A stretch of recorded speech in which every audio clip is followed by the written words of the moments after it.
Ja, ek was baie lus vir die ontbyt gewees. Maar die kos wat ons reeds het, ek dink ons is reeds gewoond daaraan. En ek wil ook nie vir die span laat voel oor ons nou lekker kos het om te eet. Dat sal dalk nou die trend verander so. Ek het het gevoel, as die kos dieselfde bly, sal die span dieselfde bly.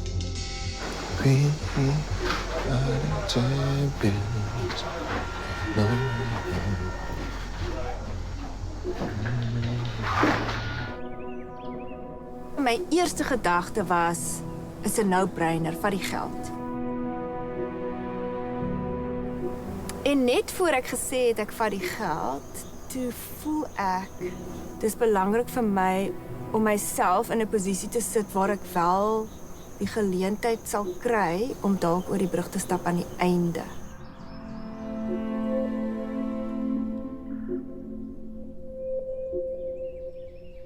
Hierdie geld, alhoewel ek dit brood nodig het, kan dalk mense laat twyfel of hulle my kan vertrou.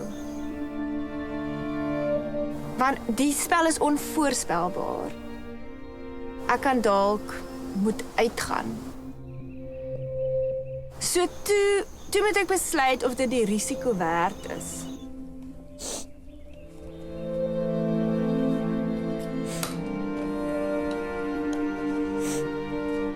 En ja, ek het 'n risiko gevat.